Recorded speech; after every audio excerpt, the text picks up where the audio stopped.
Então, o que a Igreja Adventista inventou? Tá?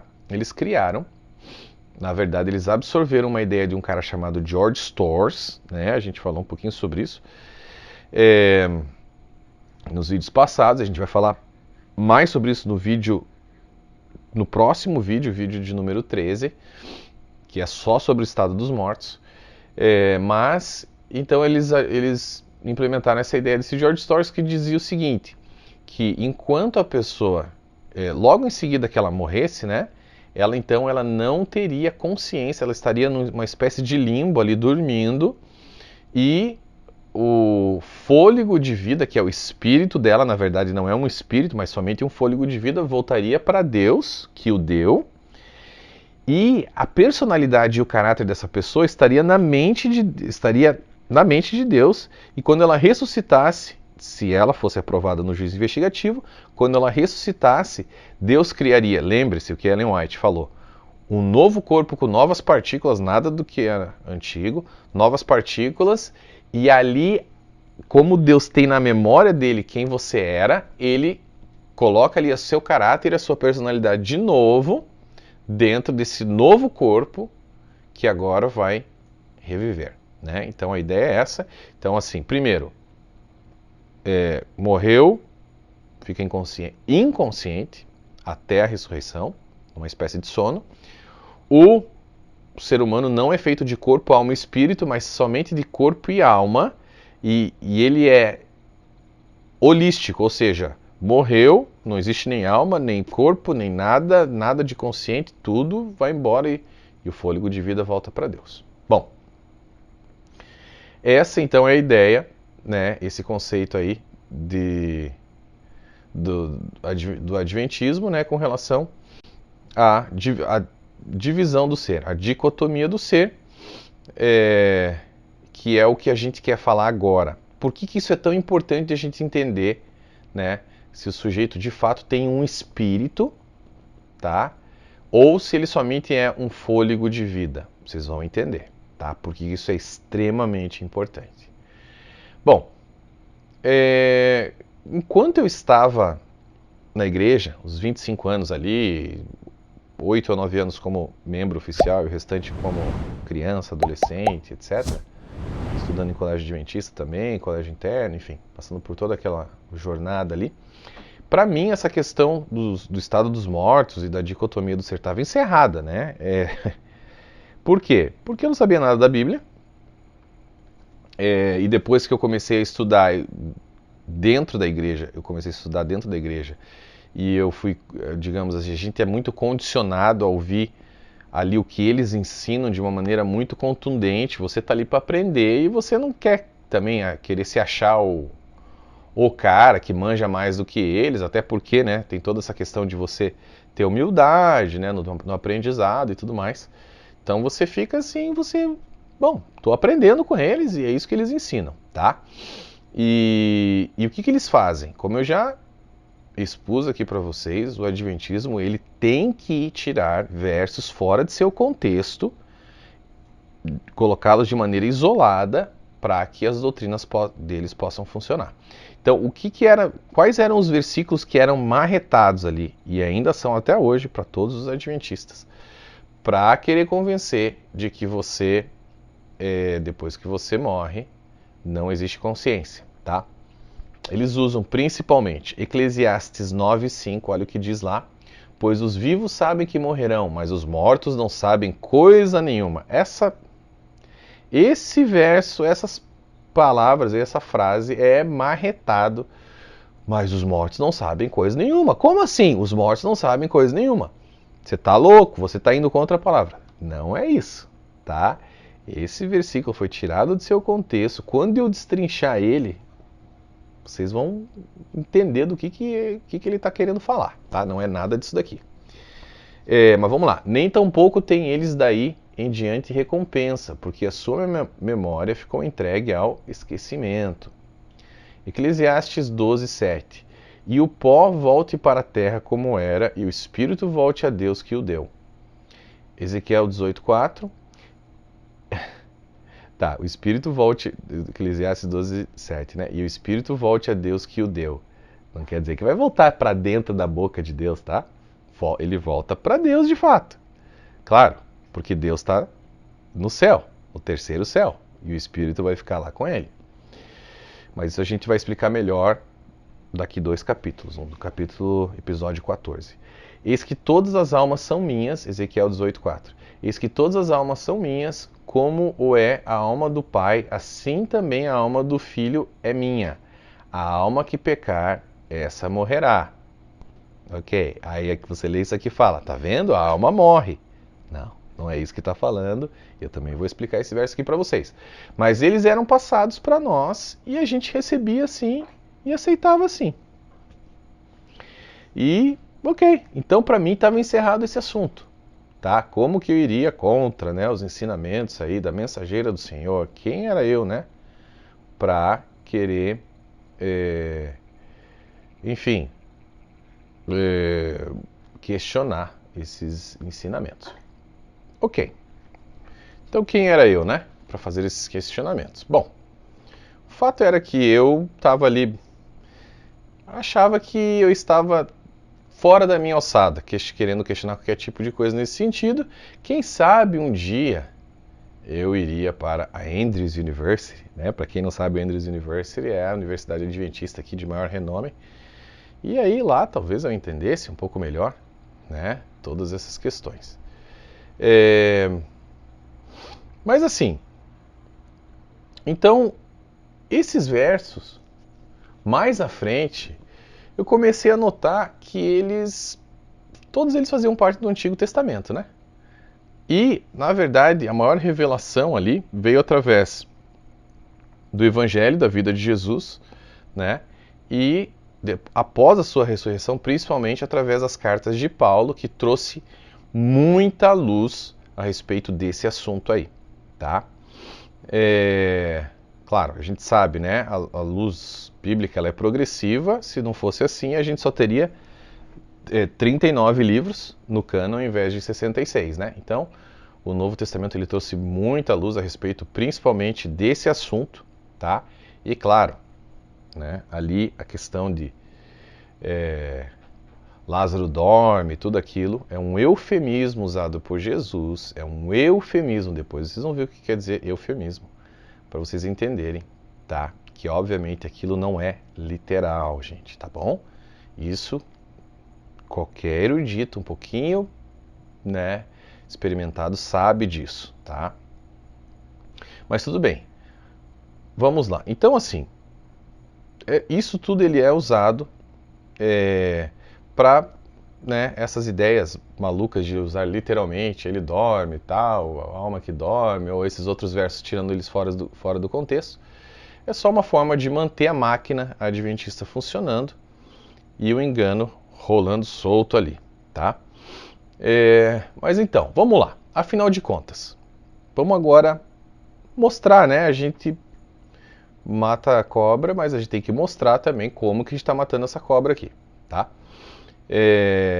Então, assim, o espírito do homem, gente, presta atenção, não é apenas um fôlego de vida. Isso é algo ridículo, tá? E vocês vão entender o porquê.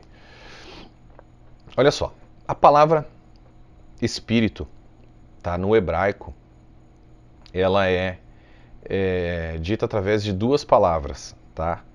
Ruach, que é a palavra mais tradicional, e às vezes o Antigo Testamento também utiliza a palavra nashama, tá? Para representar ali espírito e algumas vezes sim, fôlego de vida, algumas vezes somente, tá? A gente tem que entender contexto, tá? O que matar, e eu já falei isso várias vezes para vocês.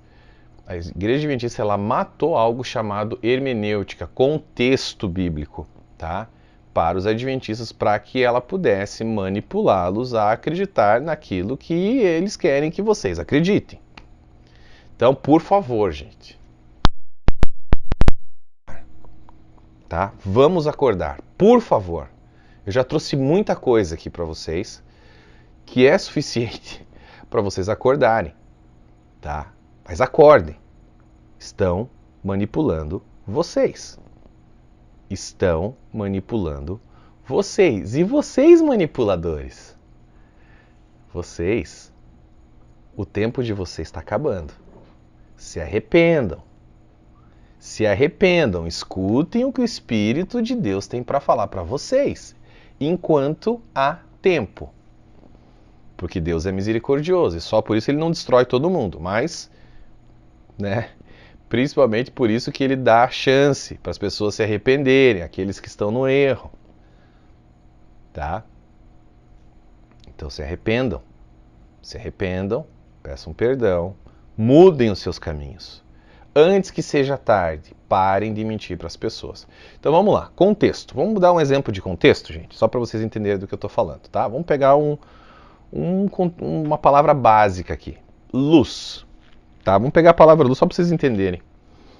Para deixar assim, bem, tá? Segunda série aqui do primário, para a gente entender. Por quê? Porque eu subestimo vocês? Não, eu não subestimo vocês. Eu estou querendo só entender o que é. Eu estou querendo que vocês entendam o que é hermenêutica, o que é contexto bíblico. Então a palavra, por exemplo, luz, tá? Ela tem no mínimo 3 significados. Se eu falar, cortaram a luz aqui de casa, ou cortaram a luz do vizinho, eu estou falando o quê? O que essa luz representa? Qual a interpretação? Energia elétrica.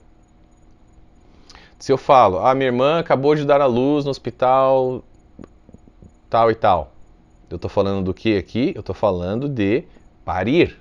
A luz quer dizer parir. Né, e não energia elétrica. Se eu falar, por exemplo, a investigação policial trouxe luz ao caso, tá? Nesse caso, luz quer dizer esclarecimento, tá? Então, a mesma palavra pode significar diversas coisas, dependendo do seu contexto, ok?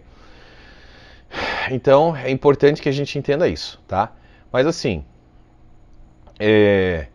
nesse caso, o que a gente vai falar aqui é da palavra espírito, tá? Então, notem bem, o que a Igreja Adventista quer que você acredite, meu amigo?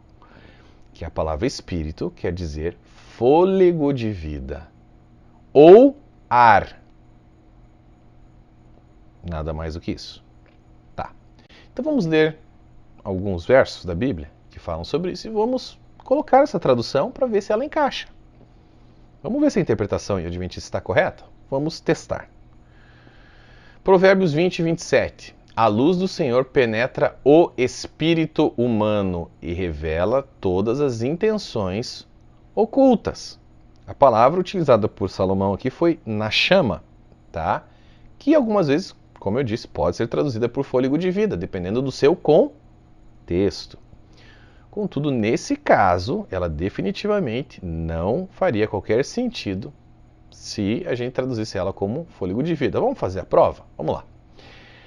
A luz do Senhor penetra o fôlego de vida humano e revela todas as intenções ocultas. Não bate. Né? Obviamente, a intenção do autor não foi essa ao escrever esse verso. A luz do Senhor ela penetra muito mais do que um simples ar ou fôlego de vida, né, que se encontra nos pulmões do ser humano, tá? Para que ela possa revelar todas as intenções ocultas do coração. Vamos continuar. Vou pegar um outro exemplo aqui, Jó 32, 8. Contudo, há um espírito dentro de cada um, o sopro do Todo-Poderoso, que lhe dá entendimento. Nós selecionamos esse verso de propósito para que você possa entender um outro verso, que é o quê? Qual verso? Gênesis 2:7, que é o verso mais utilizado pelos adventistas para tentar segurar essa teoria deles, tá? E diz ali o quê? E formou o Senhor Deus o homem do pó da terra, e soprou-lhe nas narinas o fôlego de vida, e o homem tornou-se alma vivente. Pronto, para eles encerrou o assunto. É alma vivente e pronto, acabou. Calma. Calma que vocês vão entender. No caso ali do versículo de Jó, tá? A gente consegue ver que o autor, ele traz uma luz já maior a respeito ali do conceito do espírito do homem, como sendo que a parte mais profunda, né, do ser humano, que nos dá sabedoria, nos dá entendimento e um discernimento espiritual. Olha só. Jó, ele deixa claro que quando Deus sopra algo dentro de nós, tá? Ele está nos trazendo algo que é muito maior do que um simples ar, ok? Oxigênio, o fôlego de vida. Ele nos transfere a parte mais profunda nossa, que é a parte espiritual, né? Inclusive, essa parte aí, o nosso espírito, que quando é essa parte, né? Que quando a gente se converte, ela é a responsável por se comunicar diretamente com o Espírito Santo, porque é nessa parte, nessa camada que ele habita dentro de nós. Tá? Então vamos entender, vamos analisar agora Gênesis 2:7 com mais essa chavezinha que a gente deu para vocês. E formou o Senhor o homem do pó da terra, e soprou-lhe nas narinas o fôlego de vida, e o homem tornou-se alma vivente. Bom, agora a gente já entende que quando Deus soprou algo, é só você ler Jó, né? Ali, ó. Contudo, há um espírito dentro de cada um, o sopro do Todo-Poderoso que lhe dá entendimento. Não é possível que apenas um fôlego de vida possa nos dar entendimento. Então, quando Deus soprou ali, em Gênesis 2:7, nas narinas de Adão o fôlego de vida, ele colocou algo muito maior do que apenas ar, tá? No corpo de Adão. Presta atenção aqui, gente. Isso aqui é muito sério. O espírito, tá, de Adão, que vivia dentro do Pai, ele vivia dentro do Pai. Efésios 1:4. Ele nos elegeu dentro dele, nele, antes da fundação do mundo. Ele é o Pai das luzes, o Pai dos espíritos. Nós nascemos, você tem que entender isso, gente. O nosso espírito veio de dentro do Pai. Ah, não, mas isso aqui eu vou desligar, já não quero mais saber. Amigo, eu sei o tabu que existe em torno disso. Entenda, eu fiquei 25 anos nessa igreja. Quando alguém começava a falar de espírito, eu já achava que não, isso aí é coisa do espiritismo. Isso aí é coisa dos espíritas. Falar sobre espírito, obviamente, você já linka uma coisa com a outra. Não, isso aí é coisa dos espíritas. Então é coisa do diabo. Meu amigo, ninguém está falando nada aqui de espiritismo. Uma coisa não tem nada a ver com a outra, tá? Pelo amor de Deus, existe um abismo entre você saber que você é feito de corpo, alma e espírito e você ser espírita. Tá? O espiritismo prega que você reencarna, que os espíritos ficam andando por aqui, comunicam com você. Não é nada disso. Nada disso, tá? Por favor, tá? Nenhum cristão deve acreditar nisso e muito menos consultar os mortos.